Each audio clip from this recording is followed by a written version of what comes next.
অনলাইনে ভাইরাল আমের আটি দিয়ে নাকি প্রচুর পরিমাণে মাখন বের হয়, যেটা আমাদের হেলথের জন্য নাকি অনেক ভালো। বেবিরাও ইউজ করতে পারবে, আমরা আমাদের হাত পা ইউজ করতে পারবো, হাত পা ময়শ্চারাইজার থাকবে। তো ভাবলাম যেহেতু এত ইজিলি আমের আটি দিয়ে বানানো যায়, তাহলে বানিয়ে নেওয়া যাক। বাট আমি এই ভিডিওটা ইন্সপায়ার হয়েছি আইফুড চ্যানেলের ইশিকা আপুর ভিডিও দেখে। কজ ইশিকা আপু অনেক এক্সপার্ট, আপুর প্রত্যেকটা ভিডিও অনেক সুন্দর, প্রেজেন্টেশন থেকে শুরু করে।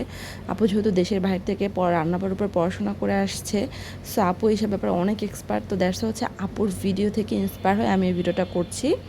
সো প্রথমত যেটা করলাম, আমি এই আমের আটিগুলোকে ছোটো ছোটো করে টুকরো করে কেটে পাতিলে দিয়ে দেন হচ্ছে আমি এখানে আমন্ড অয়েল ইউজ করেছি। আপুর ভিডিওতে আপু নারকেল তেল ইউজ করেছিল। সো আমি যেটা করলাম, এভাবে করে নাড়তেছিলাম। বাট আপুর ভিডিওতে একটা জিনিস ফলো করলাম, আপুর কিন্তু অতিরিক্ত কোনো ফেনা উঠতেছিল না, বাট আমার প্রচুর পরিমাণে আম থেকে ফেনা বের হচ্ছিলো। আমি জানি না এটা কেন হচ্ছিলো।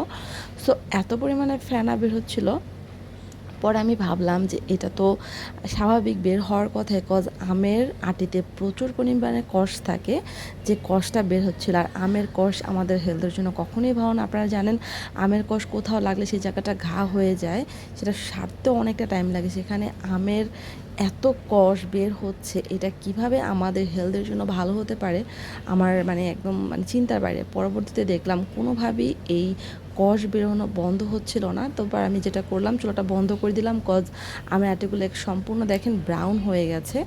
তো এটাকে আমি সম্পূর্ণ ঠান্ডা করে একটা কন্টেনারে আমি নিয়ে নিলাম। কন্টেনার নেওয়ার পরে আমি ভাবলাম যে ঠিক আছে, এটাকে আমি ফ্রিজে রাখবো প্রায় 2 ঘন্টার মতো, দেখা যাক এটা মাখন হয় কি না। 2 ঘন্টা রাখার পরও এটা কোনোভাবেই কিছুই হয় না, নর্মাল যেরকম তেল সেরকমই আছে। তো আমি বলবো এই ভিডিওটা করা শুধুমাত্র টাইম ওয়েস্ট, গ্যাস ওয়েস্ট, তেল ওয়েস্ট, আর কিছুই না। আর এই তেলটা কখনোই আমার কাজ আসবে না, সম্পূর্ণ ফেলে দিতে হবে, যেহেতু আমের আটি হার্মফুল।